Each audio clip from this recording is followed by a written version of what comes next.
अब मैं खुशबू ओली जी के पास जाऊंगा, क्योंकि नेपाल के पॉलिटिकल सिस्टम को तो जेन जी ने नकार दिया है खुशबू जी, और आप भी उसी पॉलिटिकल सिस्टम से आती हैं। उन्होंने साफ कहा है कि ना मुझे सत्ताधारी पार्टी चाहिए, ना विपक्ष की पार्टी चाहिए, कोई पूर्व प्रधानमंत्री उनको रास नहीं आ रहा है। उन्होंने सबको वहां पर घेरा, सब लोग मंत्रियों को दौड़ा दौड़ा कर पीटा, एक पूर्व प्रधानमंत्री की पत्नी की जान तक चली गई, जो कि दुखद है।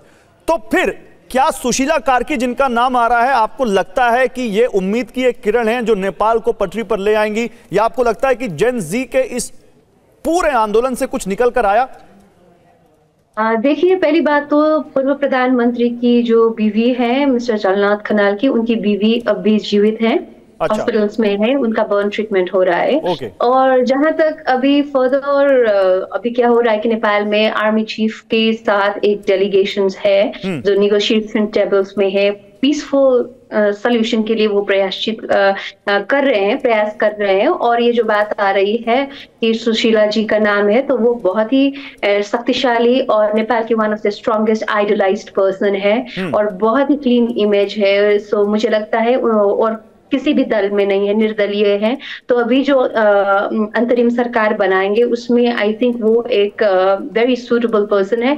पर अभी ये सब कुछ फाइनलाइज नहीं हुआ है, क्योंकि जेन जी के कुछ ग्रुप्स, बहुत सारे ग्रुप्स है यहाँ पे, तो कुछ ग्रुप्स अभी हमारे चीफ जस्टिस के, हमारे आर्मी चीफ के साथ भी नेगोशिएशन टेबल्स में है। तो I think it's falling in place. और जो भी हुआ, देखिए 20-21 बच्चों की जान गई है, और उसके बाद जो हुआ यहाँ पे वो बहुत ही किसी ने भी ये सपने में भी नहीं सोचा होगा कि इतनी जल्दी ये सब कुछ हो जाएगा।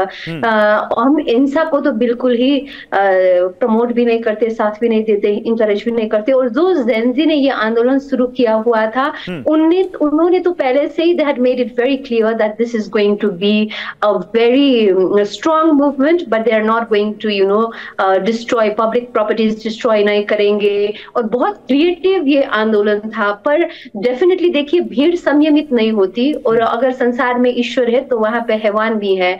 तो इन्फिल्ट्रेटर्स भी थे वहां पे, घुसपैठ भी हुआ वो है, क्योंकि मैं आपकी बात से बिल्कुल सहमत हूं कि भीड़ का कोई चेहरा नहीं होता, भीड़ संयमित नहीं होती, और भीड़ के ऊपर जब उत्पात हावी होता है तो वो कुछ ऐसा ही करता है जो उन्होंने अपना ही घर जला रहा है, किसी और का घर नहीं जलाया उन्होंने अपने देश की संसद जलाई है, अपने देश का नुकसान किया, अपने देश के लोगों को टारगेट कर रहे हैं। लेकिन आगे क्या, एक छोटी सी टिप्पणी, आगे क्या?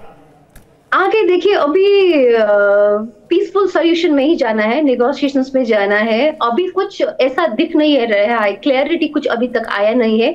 अभी ये प्रोटेस्ट बंद हो गए हैं, क्योंकि अभी नेपाल में प्रोहिबिटरी ऑर्डर्स है, कर्फ्यू लगा हुआ है।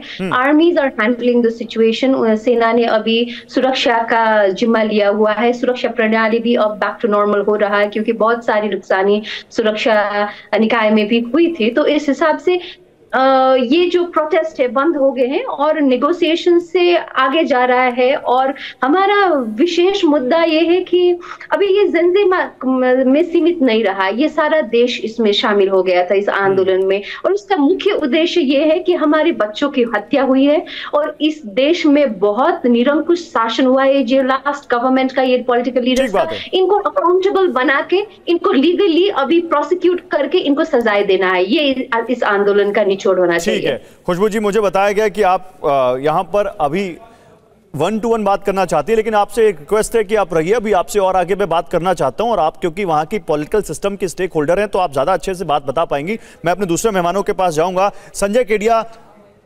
आखिर भीड़ का चेहरा नहीं होता, क्या ये कहकर खारिज कर दिया जाए उन तमाम चिंताओं को कि उन्होंने मॉल लूट लिए, उन्होंने दुकानें लूट ली, उन्होंने व्यापारिक प्रतिष्ठानों को निशाना बनाया? नहीं, ये आंदोलन में बेसिकली घुसपैठ ज्यादा हो गई।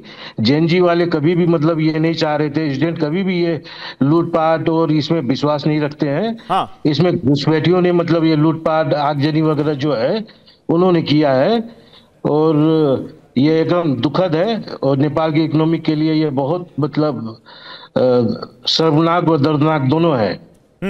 तो आप जैसे जो व्यापारी हैं या कारोबारी हैं, वो भविष्य क्या देखते हैं नेपाल का या वहां की इंडस्ट्री का?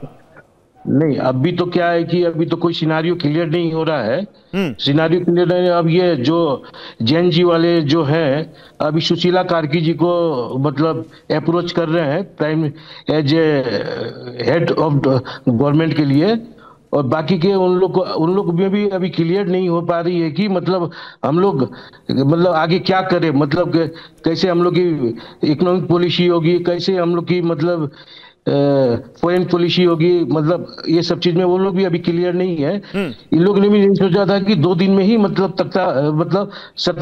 तख्ता पलट जाएगी। ठीक है, आप रहिए मेरे साथ।